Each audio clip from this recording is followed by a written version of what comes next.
Welcome to the Truth Doctor Show, where a therapist, me, Dr. Courtney Tracy, is going to be reacting to the new series on Netflix Wednesday. On this series, we're likely going to be discussing things like parent-child relationships, boundaries, different types of empathy, narcissism, sociopathy, psychopathology, trauma, grief, loss, and interpersonal relationships. Damn! Oh, and stay tuned for the end so I can give you an update. Let's dive right in. I'm not sure whose twisted idea it was to put hundreds of adolescents in underfunded schools run by people whose dreams were crushed years ago. But I admire the sadism. Sadism is when somebody gets pleasure off of inflicting torture or humiliation or suffering onto another person. So basically what she's saying here is that society knows but doesn't do anything about the fact that these schools don't actually provide children with what it is that they need because they're underfunded, and the teachers don't actually have the ability or the space or time to really teach children what it is that they need to learn in these schools. So she's basically saying somebody's getting some sick pleasure off of this. Also, when she says to her brother that emotion is weakness and implies that she got pleasure out of electroconvulsive therapy, which is where your brain is shocked to try to change the systems inside your brain. It's complicated and really painful for some people. We can tell right off the bat that something has gone on in Wednesday's life. Maybe she's done electroconvulsive therapy. Either way, there's a reason that she has this belief that emotion is weakness,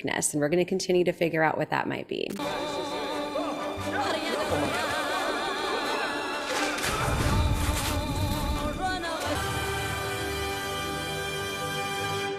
She seemed to love it. It's just coming up for me that maybe she thinks emotion is weakness because her mom used to be like her, maybe more rebellious or aggressive or violent, but then she found love. Love, Nevermore. Why? Because it was the perfect school for you? I have no interest in following in your footsteps. Becoming captain of the fencing team, queen of the dark prom, president of the Seance Society. But why wouldn't you want to do that? Finally, you will be among peers who understand you. So maybe she can't connect with people because she's never met anybody like herself, including her mom. 8 schools in 5 years. They haven't built one strong enough to hold me. I bet this place won't be any different. I believe what our daughter's trying to say is that she greatly appreciates the opportunity. They've been looking for any excuse to send me here. It's all a part of their nefarious yet completely obvious plan. What plan? To turn me into a version of themselves. Well, no child really wants to turn into a version of their parents most of the time, but we usually tend to in many, many ways, simply by virtue of being around them as often as we are when we're growing up.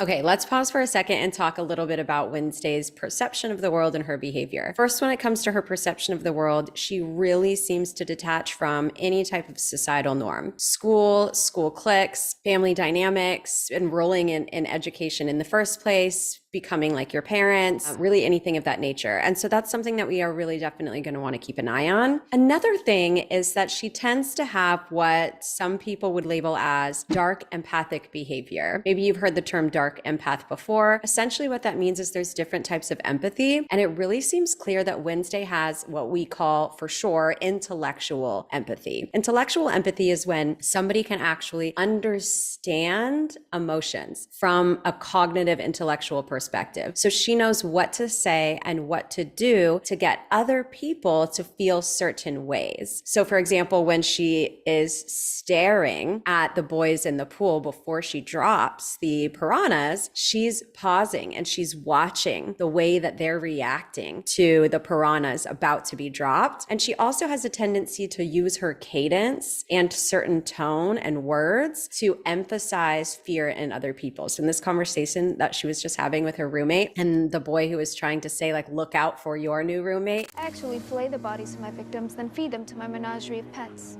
And then she says what she says. She says it in a way where she wants to invoke a certain negative emotion in this other person, and she does a really good job at it. Another term for intellectual empathy is cognitive empathy. So again, cognitive empathy is like understanding intellectually the person's emotions and being able to manipulate the world around you because you understand how people's emotions work. Another type of empathy would be emotional empathy. And this is where you can actually identify and calibrate to the feelings of somebody else. So if they're crying, you're crying. If they seem happy, you seem happy. If they're laughing, you're laughing, and so on. You can identify the emotion in somebody else, and you can allow yourself to feel that emotion as well. The third form of empathy that we can talk about right now is what's called compassionate empathy. And this is where you not only have the capability of experiencing somebody else's empathy, but you actually go above and beyond to show compassion towards that person. So you give them support, you help them, you soothe them, and so on. Cognitive, emotional, and compassionate. And what we can see right here is that Wednesday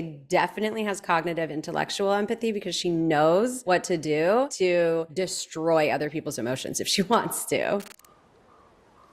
Hudson, you're soft and weak. You'll never survive without me. I give you 2 months, tops. I'm gonna miss you too, sis. You know, one thing I like is that her family accepts her for who she is. I got you a little something. W. M. Which Aztec priest used to conjure visions. Which she's already having. She's much more like her mom than she thinks, or that she wants to be. I am not you, Mother. I will never fall in love or be a housewife or have a family. It seems pretty clear that they're way more similar than Wednesday wants Wednesday and Morticia to be. And you can hear in exactly what Wednesday says, where she says, I'm never going to get married or fall in love or have a family. And it really seems as though Wednesday wishes that her mother showed more of the behaviors and personality that Wednesday currently has, that her mother doesn't necessarily show anymore. When Wednesday, in a way, compliments her mom and says, like, you don't have a heart, and then Morticia says, thank you for giving me that compliment. Here, what's happening is Wednesday doesn't necessarily say anything back to that, because the mom is saying, like, I'm still that way. I just fell in love and started a family and started to ease more into society. And right now, Wednesday is rebelling against that. But I think there's this small moment where she realizes that this might actually be a path for her, because her mom is still very similar to Wednesday. She just, in a way, grew up. Where's the rest of them? Well, the torso and arm are over there. Look, I know these murders are connected to Nevermore. I just can't prove it yet. So until I can, it's a goddamn pair. Now, how often does that happen in our society? I know that it's this in a crime, but I'm actually going to say it's this. Now, of course, there's public safety. We don't want upheaval. And at the same time, sometimes the truth is just never told. Silence would be appreciated. This is my writing time. Your writing time? I devote an hour a day to my novel. Perhaps if you did the same, your blog might be coherent. Oh. Don't mess with me. This kitty's got claws, and I'm not afraid to use them.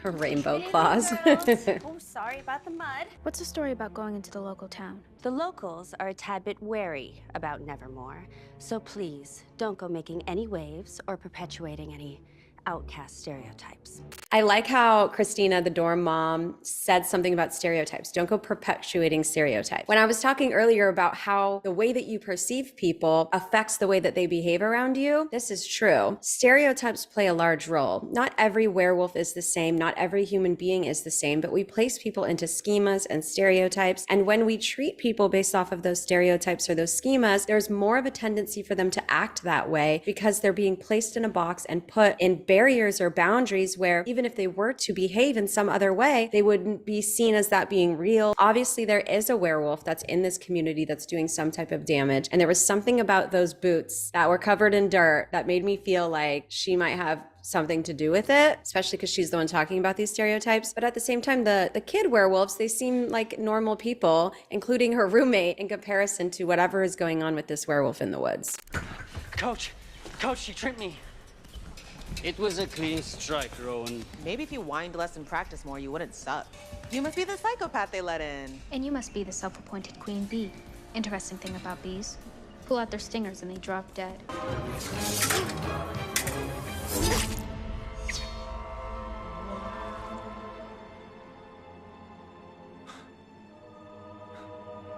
Oh, how is she going to Your face react? finally got that splash of color it's so desperately needed. Ooh, oh, she didn't even attack her back?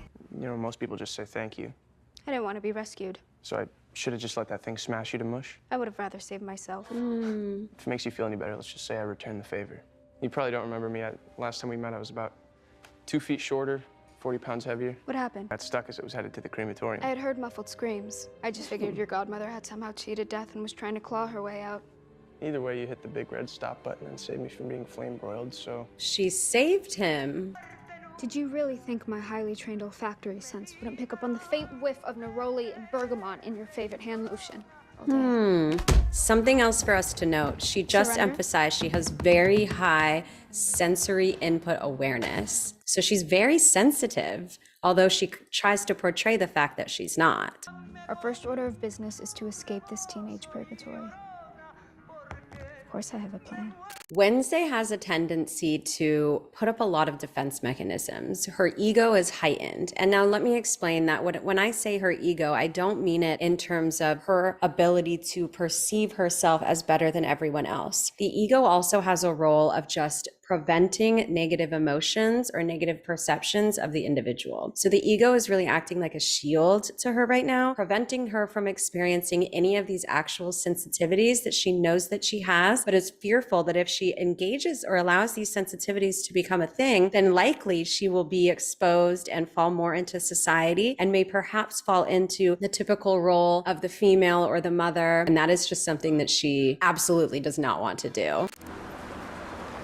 Okay, why does this city look like the city from Halloween Town? Other Nevermore students. Is this the city from Halloween Town? Perhaps afterwards we can visit the weather vane for hot chocolate. Principal Weems, this feeble attempt at bonding is beneath you.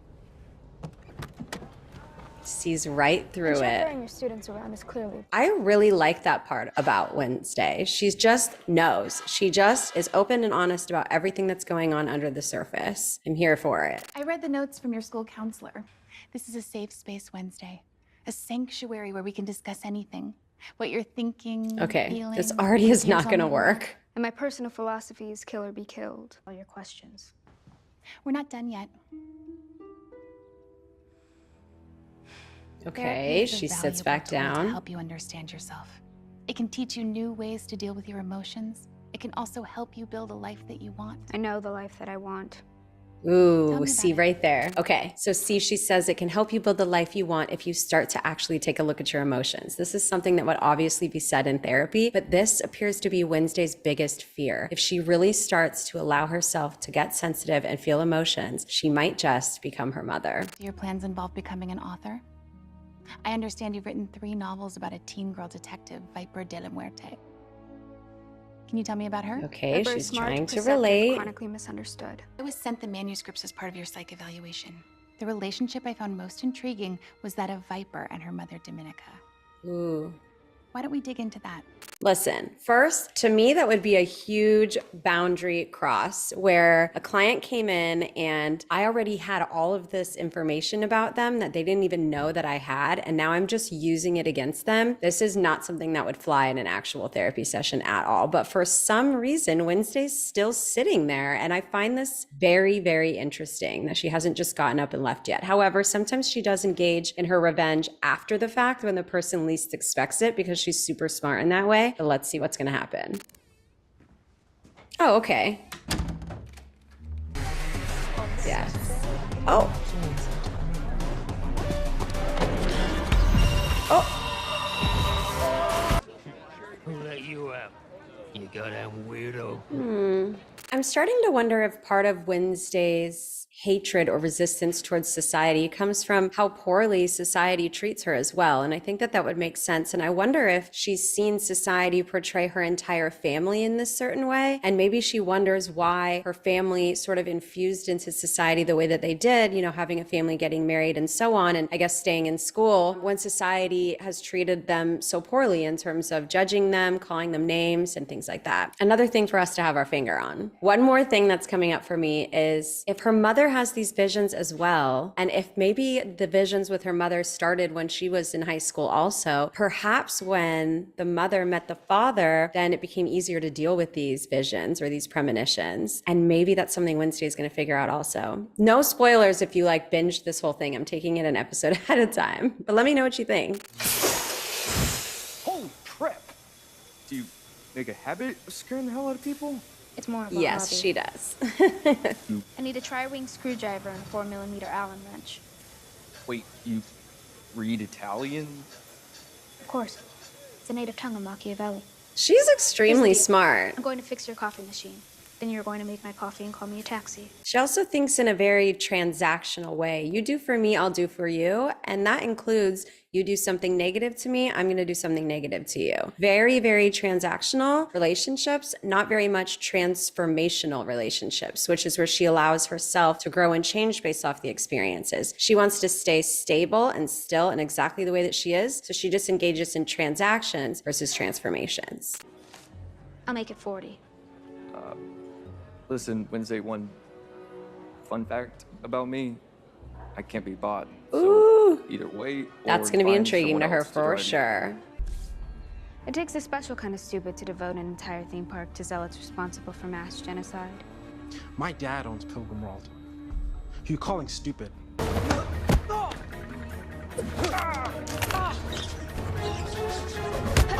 Okay, that was a really bad fighting scene.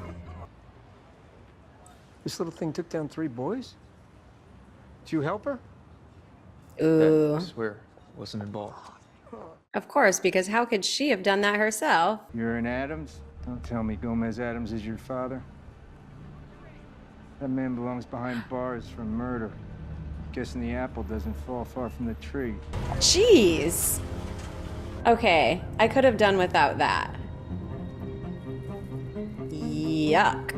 Oh my God. You can see she's getting a little bit worried about the visions while she's sitting there and she's playing with her necklace. And the interesting thing is that's the necklace that her mom gave her where she would go from Wednesday to Morticia and back and forth. So she's thinking about her mother in that moment.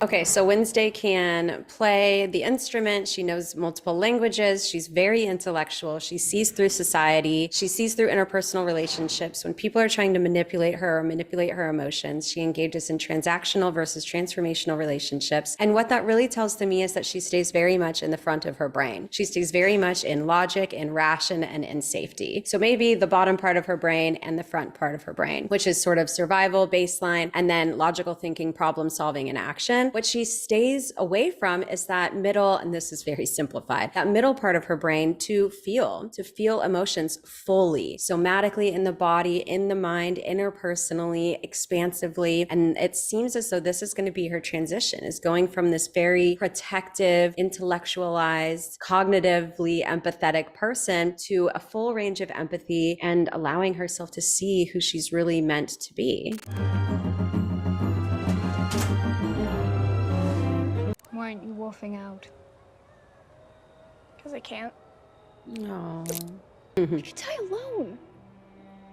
We all die alone, Enid. You really suck at this. Cheering people up. Right. Because she's lacking compassionate empathy and at times emotional empathy. Because I'm upset. Haven't you ever cried? Are you above that too? Interesting. It's interesting that she asks her roommate why she's crying because Wednesday clearly has cognitive intellectual empathy, but perhaps she only has cognitive intellectual empathy for negative emotions because she's only ever allowed herself to feel negative emotions. She might have the perception of why people may have positive emotions, but interestingly enough, she doesn't fully know, and she seems to actually be curious about why her friend is feeling this way. And partly it might be because they're experiencing completely opposite situations. So her roommate wants to become like the pack, wants to be able to become part of the society or the group that she's supposed to be in. And Wednesday very much doesn't want that. But you can see when she starts to look down and then her roommate asks her, haven't you ever cried before? And I think we're about to see if she has. Okay, so she had a pet. She probably had a lot of emotions towards that pet. Made me watch. Oh.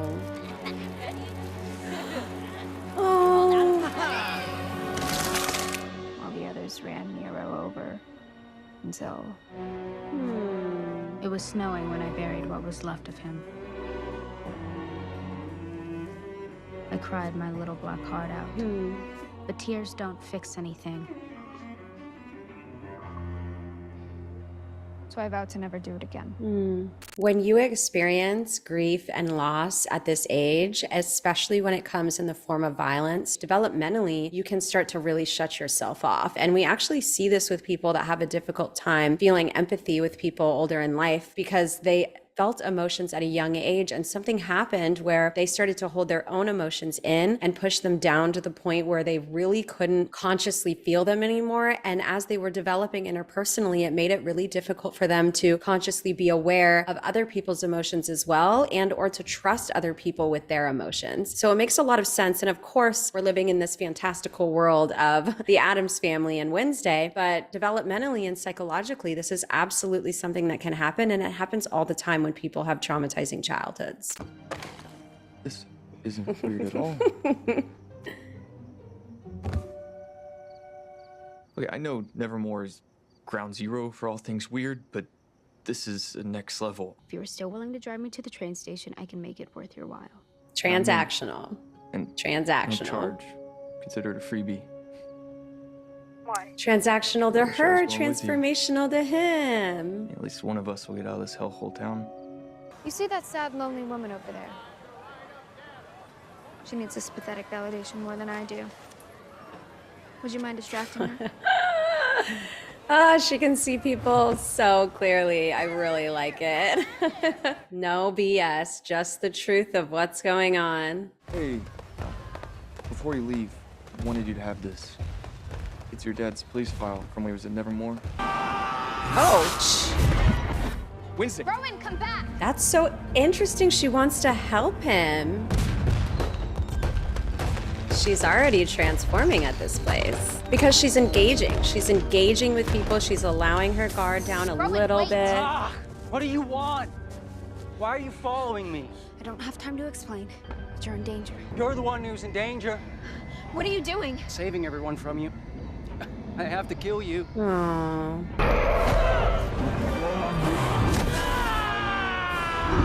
So this is interesting. A plot twist, shall we say. I narrowly avoided death twice. Discovered that my father may be a murderer. Learned that I could potentially destroy the school. And was mysteriously saved by a homicidal monster. As much as it pains me to admit, you were right, Mother. I think I'm going to love it here.